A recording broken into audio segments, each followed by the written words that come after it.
সবাইকে স্বাগত আমার ইউটিউব চ্যানেলে। আজকে আমরা ত্রিভুজ ও চতুর্ভুজের পরিসীমা ক্ষেত্রফল যে চ্যাপ্টার আছে নবম শ্রেণীর, তার কোষে দেখি 15.1-এর 11 থেকে অঙ্কগুলো সলভ করব। আগে 3টা পার্টে আমাদের 10 পর্যন্ত হয়ে গেছে। যারা এখনও ভিডিওগুলো দেখোনি তারা অবশ্যই ভিডিওগুলো দেখবে, ঠিক আছে? যেখানে প্রথম ভিডিওতে সূত্রের আলোচনা করা আছে। এই দেখো, পরিমিতির অঙ্ক করার জন্য সূত্র খুব ভালোভাবে তোমাদের মনে রাখতে হবে। সূত্র ছাড়া পরিমিতির অঙ্ক হবে না, ঠিক আছে? তাহলে চলো 11 অঙ্কটা শুরু করা যাক। সুজাতা 84 বর্গ সেমি ক্ষেত্রফল বিশিষ্ট একটি আয়তাকার কাগজের ছবি আঁকবে। কাগজটির দৈর্ঘ্য ও প্রস্থের অন্তর 5 সেমি। সুজাতার কাগজটির পরিসীমা কত? তাহলে দেখো, এখানে কিন্তু নির্দিষ্ট ভাবে কিন্তু দৈর্ঘ্য প্রস্থ দেওয়া নেই, ঠিক আছে? এখানে বলে দিয়েছে তোমাদেরকে যে কাগজটির দৈর্ঘ্য ও প্রস্থের অন্তর, ঠিক আছে, মানে দৈর্ঘ্য আর প্রস্থের অন্তরটা বলছে 5 হবে। তাহলে দেখো, আমি যদি ধরো প্রস্থটাকে যদি আমি ধরে না এক্স ধরে নিচ্ছি, ঠিক আছে, তাহলে দৈর্ঘ্যটা বলো দেখি কত হবে? দৈর্ঘ্যটা নিশ্চয়ই হবে দেখো x+5, কারণ আমরা তো জানি যে প্রস্থর চেয়ে দৈর্ঘ্যটা বড় হয়। আর যেহেতু এদের অন্তরটা 5 দেওয়া আছে, ঠিক আছে, তাহলে দৈর্ঘ্যটা যদি আমরা x+5 লিখি, তাহলে দেখো দৈর্ঘ্য আর প্রস্থের যদি আমরা অন্তরটা করে দিই x+5 দৈর্ঘ্য আর প্রস্থটা x, অন্তর মানে কি বিয়োগ। তাহলে দেখো x+5 - x প্লাস x আর মাইনাস x কেটে কিন্তু কন্ডিশনটা আমার কিন্তু স্যাটিসফাই করছে, যেটা বলেছে দেখো যে কাগজটির দৈর্ঘ্য প্রস্থের অন্তর 5 সেমি, ঠিক আছে?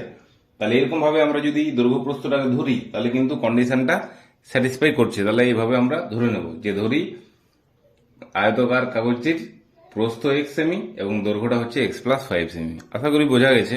তো চলো লিখে নিচ্ছি তাহলে।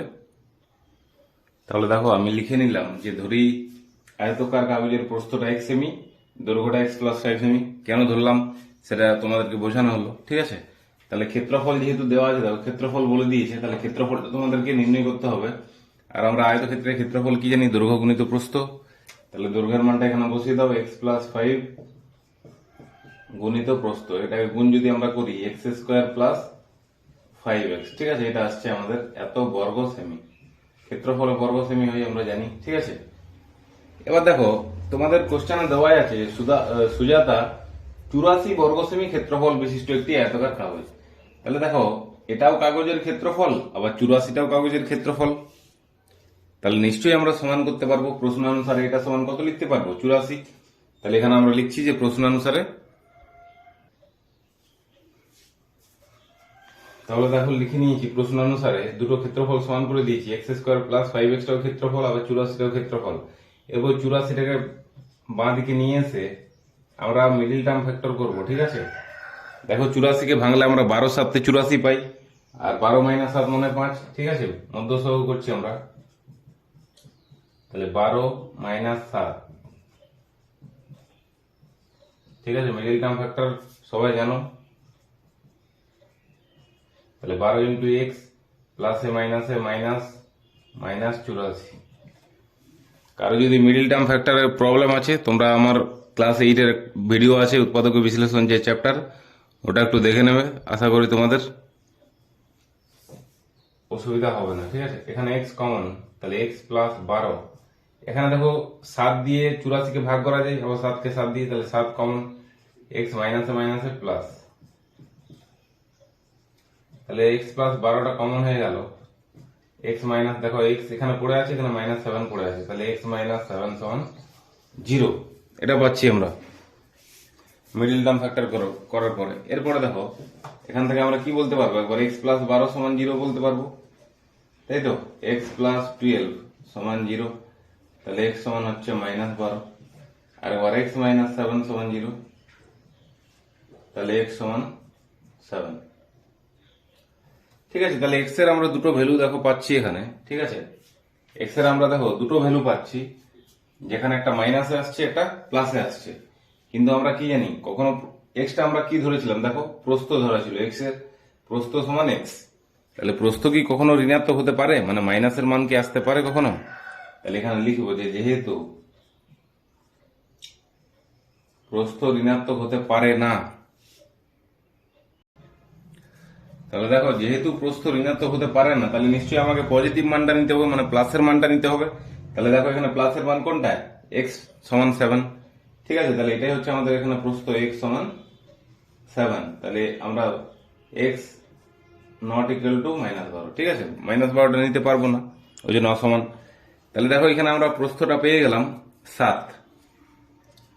ঠিক আছে, তাহলে দেখো উপরটা আমি মুছে দিচ্ছি, কারণ আমাকে পরিসীমা নির্ণয় করতে হবে। ঠিক আছে, তাহলে এখানে দেখো,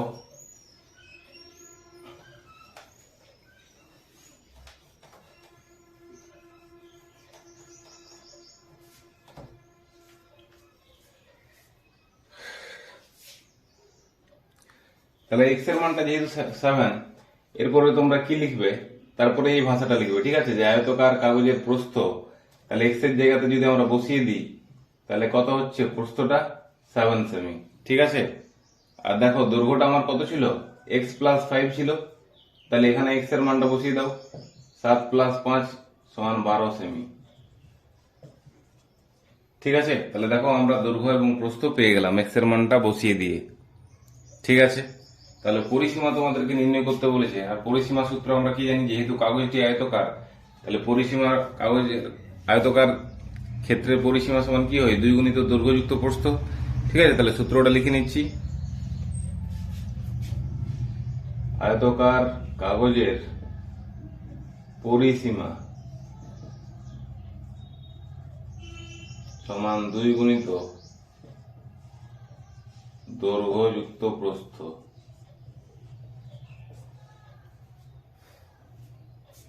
ঠিক আছে, তাহলে এখানে মানগুলো বসিয়ে দাও, আর কিছু না। ঠিক আছে, তাহলে 2 ইন্টু দৈর্ঘ্যের মানটা দেখো 12 ছিল, আর প্রস্থের মানটা আমরা 7 পেয়েছি।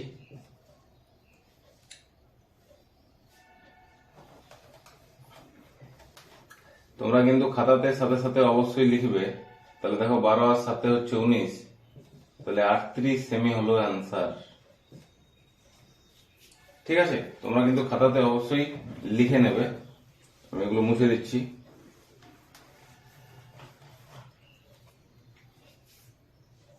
তাহলে দেখো, আমাদেরকে তো এটাই অ্যান্সার বের করতে বলেছিল, যে সুজাতার কাগজটির পরিসীমা কত। তাহলে দেখো, অ্যান্সারটা আমি লিখে দিয়েছি অতএব দিয়ে, যে সুজাতার কাগজটির পরিসীমা 38 সেমি। ঠিক আছে, তো আমাদের 11 অঙ্কটা কমপ্লিট হয়ে গেল। কারো যদি কোনো ডাউট থাকে, অঙ্কটা আরেকবার রিপিট দেখবে। আশা করি তোমাদের প্রবলেম থাকা উচিত নয়। চলো নেক্সট অঙ্ক দেখো। 12 অঙ্কটা কি বলছে? সিরাজদের বর্গাকার বাগানের বাইরের চারদিকে 2.5 মিটার চওড়া একটি রাস্তা আছে। রাস্তাটির ক্ষেত্রফল 165 বর্গমিটার।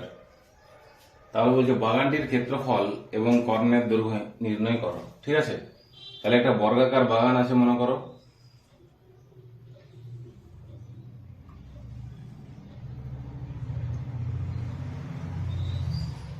ঠিক আছে, ধরো এটা একটা বর্গক্ষেত্র। আমরা জানি যে বর্গক্ষেত্রে কি হয়? 4টা বাহুই সমান হয়।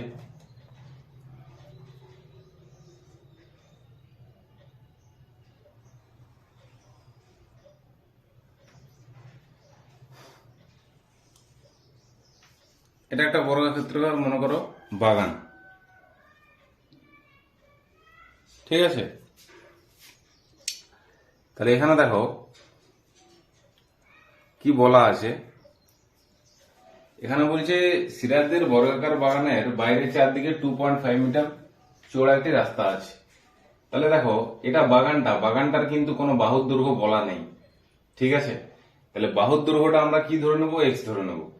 তাহলে এই বাহুর দৈর্ঘ্যটা মনে করো এক্স ধরে নিচ্ছি আমরা। ঠিক আছে, আর বর্গক্ষেত্রে 4টা বাহু সমান, ওই জন্য প্রত্যেকটা বাহুই কত করে হবে?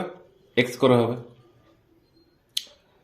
ঠিক আছে, এরপরে দেখো বাইরের চারদিকে বলছে 2.5 মিটার চওড়া রাস্তা আছে। তাহলে বাইরের বাগানটার বাইরের চারদিকে। ঠিক আছে, তাহলে মনে করো এটা বাগানটা, এর বাইরের চারদিকে মানে এরকম ভাবে।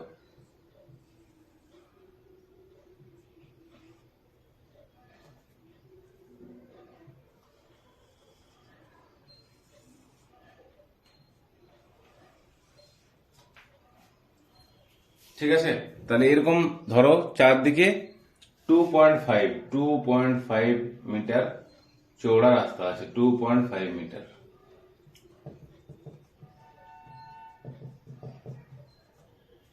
এই জিনিসটা বলছি, ঠিক আছে।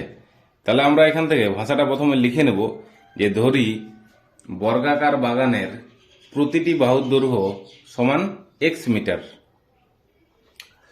তাহলে দেখো প্রথমে আমরা লিখে নিয়েছি এখানে যে ধরি বর্গাকার বাগানের প্রতিটি বাহুর দৈর্ঘ্য এক্স মিটার। দেখো ছবিটাতে আমরা ধরেছিল এই যে এক্স, প্রত্যেকটা বাহুর দৈর্ঘ্য কত ধরা আছে, এক্স ধরা আছে, ঠিক আছে। তাহলে ওটাই লিখলাম। এবার বর্গাকার বাগানের ক্ষেত্রফল আমরা কি জানি, বর্গক্ষেত্রের ক্ষেত্রফল সমান বাহু স্কয়ার হয়। তাহলে এখানে বাহু স্কয়ার, বাহুর জায়গায় দেখো এক্স বসিয়ে দাও, কারণ আমরা বাহুটা এক্স ধরে নিয়েছি। তাহলে এক্স স্কয়ার বর্গ মিটার, ঠিক আছে। তাহলে এবারে দেখো বাইরের চারদিকে তো একটা রাস্তা আছে, তাহলে রাস্তা সহ বাগানের প্রতিটি বাহুর দৈর্ঘ্য কত হবে দেখো। তাহলে প্রথমে লিখে নিচ্ছি যে রাস্তা সহ বাগানের প্রতিটি বাহুর দৈর্ঘ্য। তাহলে দেখো ভাষাটা আমি লিখে নিয়েছি যে রাস্তা সহ বর্গাকার বাগানের প্রতিটি বাহুর দৈর্ঘ্য। তাহলে দেখো বর্গাকার বাগানের বাহুর দৈর্ঘ্যটা আমার কি ছিল, এক্স ছিল, তাই না। আর দেখো দৈর্ঘ্য বরাবরও 2.5 আছে, দেখো দৈর্ঘ্য বরাবরও 2.5, আবার এই বরাবরও মানে প্রস্থ বরাবরও 2.5। যদিও বড় ক্ষেত্রে আমরা দৈর্ঘ্য প্রস্থ ধরি না, চারটা বাহু সমান বলি, তাই তো। তাহলে এইদিকেও আমার দেখো 2.5, আবার এদিকেও 2.5। তাহলে যেহেতু রাস্তা সহ বলেছি, তাহলে এখানে প্লাস হবে, রাস্তা বাদে বললে মাইনাস করতাম। তাহলে রাস্তা সহ বর্গাকার বাগানের প্রতিটি বাহুর দৈর্ঘ্য এক্স প্লাস 2.5 প্লাস 2.5, ঠিক আছে। এই বরাবরও 2.5, আবার এই বরাবরও 2.5 যোগ করতে হবে তোমাদের, ঠিক আছে। যেহেতু রাস্তা সহ বললাম, রাস্তা বাদে বললে বিয়োগ করতাম। তাহলে এক্স আর এখানে দেখো 2.5 যোগ করলে 5.0, মানে দশমিকের উপরে জিরোটা না লিখলেও চলবে। তাহলে এত মিটার। তাহলে রাস্তা সহ আমরা দেখো বাহুর দৈর্ঘ্যটা পেয়ে গেলাম এক্স প্লাস 5। তাহলে রাস্তা সহ বর্গাকার বাগানের ক্ষেত্রফলটা আমরা কি পাবো, এটা বাহু স্কয়ার পাবো, তাই তো। তাহলে রাস্তা সহ বর্গাকার বাগানের ক্ষেত্রফল বাহু স্কয়ার, তাই তো, বর্গাকারিতে হচ্ছে বাহু স্কয়ার। তাহলে বাহুর মানটা বসিয়ে দাও, এক্স প্লাস 5 দেখো আমরা বাহুটা পেয়েছি। তাহলে এক্স প্লাস 5 তার হোল স্কয়ার, এত বর্গ মিটার, ঠিক আছে। তাহলে দেখো আমরা বর্গাকার বাগানের ক্ষেত্রফলটা পেয়েছি এক্স স্কয়ার। এই যে দেখো বর্গাকার বাগানের ক্ষেত্রফলটা আমরা কত পেয়েছি, বর্গাকার বাগানের ক্ষেত্রফলটা এক্স স্কয়ার। আর এখানে দেখো পেলাম আমরা রাস্তা সহ বর্গাকার বাগানের প্রতিটি বাহুর রাস্তা সহ বর্গাকার বাগানের ক্ষেত্রফলটা আমরা পেলাম। তাহলে তোমাদেরকে দেখো রাস্তার ক্ষেত্রফলটা বের করতে হলে কি পাবো আমরা, দেখো রাস্তার ক্ষেত্রফল মানে এই জায়গাটা, ঠিক আছে, এই যে এই জায়গাটা, হ্যাঁ। তো রাস্তার ক্ষেত্রফল মানে আমরা কি জানি, দেখো আমরা এখানে 6-7 যে অঙ্কটা করেছিলাম সেখানে কি বলেছিলাম যে রাস্তার ক্ষেত্রফল মানে হচ্ছে এই ক্ষেত্রফলটা মাইনাস এই ক্ষেত্রফলটা, ঠিক আছে, মানে এক্স প্লাস 5 তার whole square minus x square. এটা করে দিলে আমরা রাস্তার ক্ষেত্রফল কিন্তু পেয়ে যাব, ঠিক আছে। তাহলে দেখো আমি নিচটাতে লিখছি, তাহলে অতএব রাস্তার ক্ষেত্রফল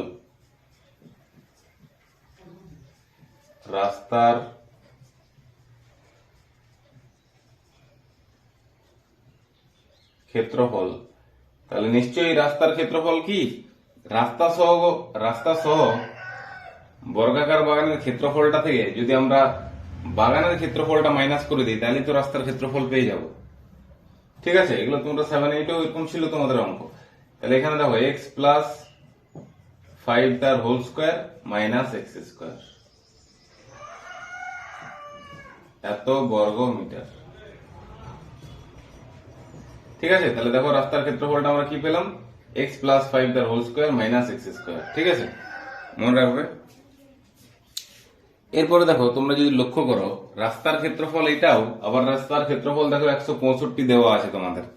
তাহলে প্রশ্নানুসারে এটা সমান আমরা কত লিখতে পারবো, 165 লিখতে পারবো। তাহলে উপরে দেখো যেহেতু জায়গা নেই, উপরটাতে আমরা মুছে লিখছি, ঠিক আছে। আর তোমরা মনে রাখবে যে বাগানের ক্ষেত্রফলটা কত ছিল, এক্স স্কয়ার, তাই তো, কারণ আমাকে বাগানের ক্ষেত্রফলটা বের করতে বলেছিল। তাহলে এটা আমি মুছে দিচ্ছি এখানে,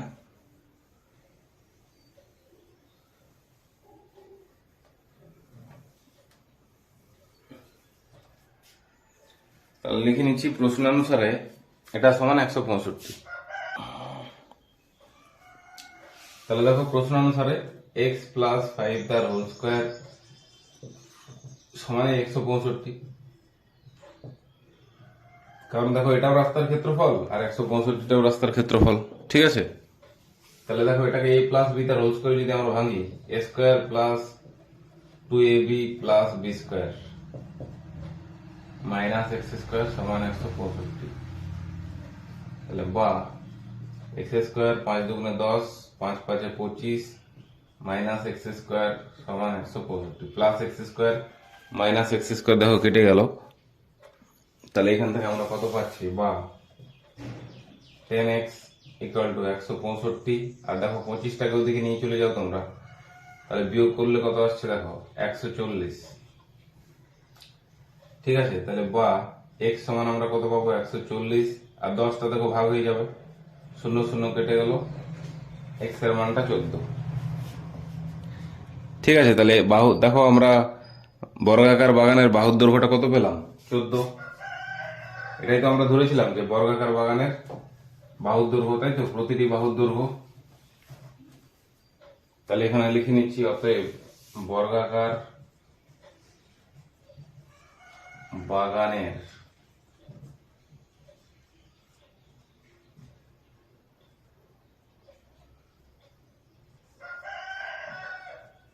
প্রতিটি বাহুর দৈর্ঘ্য 14 মিটার, ঠিক আছে। তাহলে বাগানটির ক্ষেত্রফল আমরা জানি বাহু স্কোয়ার, তাই তো। তাহলে অতএব বাগানটির ক্ষেত্রফল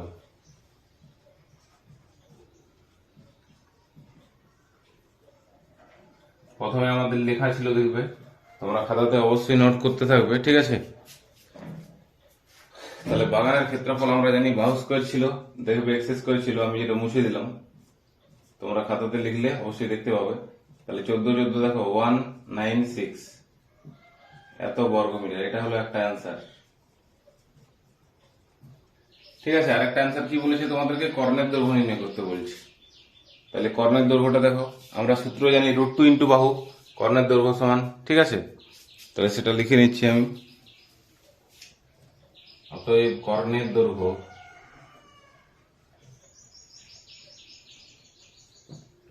√2 ইন্টু বাহু। আর দেখো √2 মানটা দেওয়া আছে কোশ্চেন, ঠিক আছে, 1.414, আর বাহুটা কত ছিল 14, ঠিক আছে। এটাকে গুণ করে আমরা যেটা পাবো সেটাই অ্যান্সার। দেখো আমি গুণটা করে নিচ্ছি রাফে, তারপর লিখছি। তাহলে দেখো গুণ করে আমরা এটা পাবো, ঠিক আছে, তোমরা একটু গুণটা করে নেবে। এটার সাথে এটা গুণ করলে 19.796, ঠিক আছে, 19.796 মিটার পাবো আমরা। তাহলে আমাদের দেখো দুটো অ্যান্সার বেরিয়ে গেল। তাহলে এটা কিন্তু ইম্পর্টেন্ট অঙ্ক, ঠিক আছে, লিখে রাখবে। তাহলে চলো নেক্সট অঙ্কে চলো।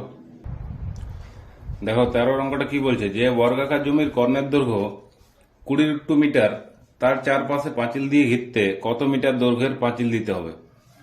তাহলে পাঁচিল চারধারে পাঁচিল দিয়ে ঘেরা মানে তোমরা মাথায় রাখবে পরিসীমা, ঠিক আছে। বেড়া দেওয়ার কথা বললে বা চারধারে পাঁচিল দেওয়ার কথা বললে তোমাদেরকে পরিসীমাটা নির্ণয় করতে বলছে, এইটুকু মনে রাখবে, ঠিক আছে। তাহলে প্রথমের অ্যান্সারটা তোমাদেরকে পরিসীমা নির্ণয় করতে বলছে। তারপর কি বলছে, প্রতি বর্গমিটার 20 টাকা হিসাবে ঘাস বসাতে কত খরচ হবে।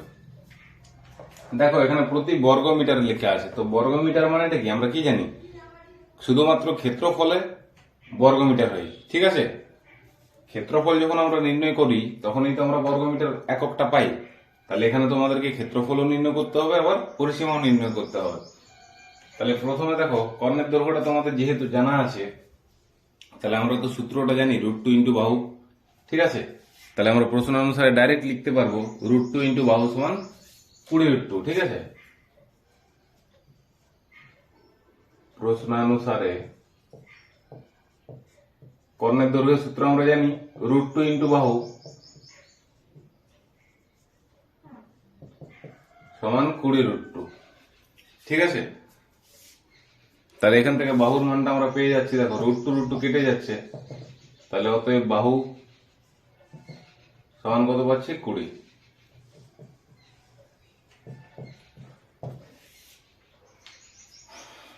তাহলে দেখো বর্গাকার জমি তাহলে আমরা পরিসীমাটাও নির্ণয় করতে পারবো, আবার ক্ষেত্রফলটাও নির্ণয় করতে পারবো, কারণ বাহুটা পেয়ে গেছি। তাহলে এখানে লিখছি যে বর্গাকার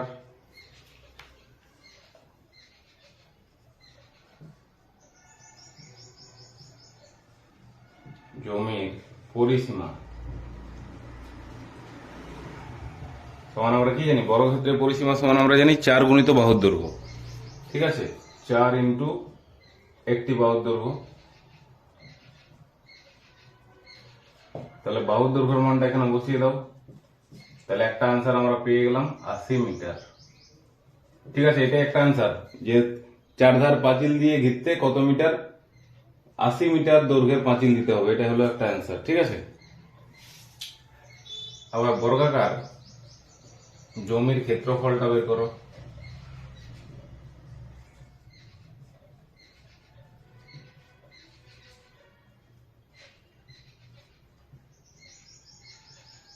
সমান দেখো বর্গক্ষেত্রের ক্ষেত্রফল আমরা কি জানি, বাহু স্কয়ার জানি।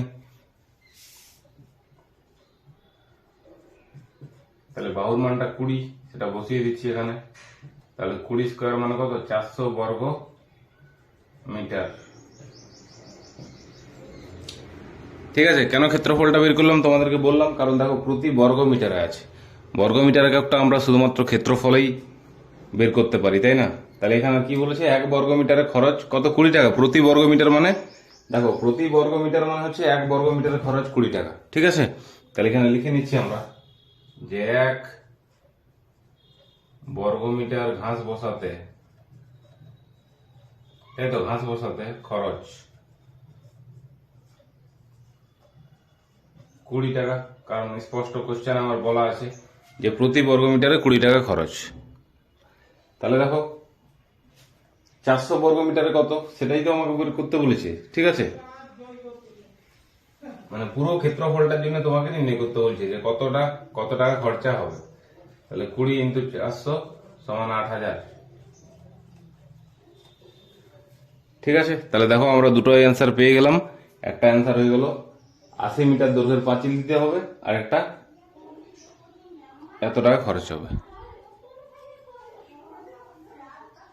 তাহলে অ্যান্সারগুলো চলো লিখে নিচ্ছি। তাহলে দেখো দুটো অ্যান্সার আমি লিখে নিয়েছি যে 4 ধার পাঁচিল দিয়ে ঘিরতে 80 মিটার দৈর্ঘ্যের পাঁচিল দিতে হবে। ঠিক আছে, পরিসীমাটাই যে 80 মিটার বের, এটা একটা অ্যান্সার ছিল। আর দেখো প্রতি বর্গ মিটার 20 টাকা হিসাবে কত টাকা খরচ হচ্ছে, 8000 টাকা খরচ হবে। ঠিক আছে, তাহলে এটা হচ্ছে আমাদের অ্যান্সার। তাহলে নেক্সট পার্টে আমরা পরের অঙ্কগুলো সলভ করব। ততক্ষণের জন্য সবাই ভালো থাকো, এবং চ্যানেলে প্রথম হলে অবশ্যই চ্যানেলটা সাবস্ক্রাইব করবে, লাইক করবে, কমেন্ট করবে। ঠিক, তোমরা ভিডিও দেখো কিন্তু লাইক কমেন্ট তোমাদের করতে কি হয় আমি বুঝতে পারি না। ঠিক আছে, আমাদেরও ভিডিও করতে সময় লাগে। ঠিক আছে, সময় খরচ করে আমরাও ভিডিও করি, তো আর কি বলবো। ঠিক আছে, সবাই ভালো থাকো। পার্ট 5 দেখা হচ্ছে নেক্সট ভিডিওতে।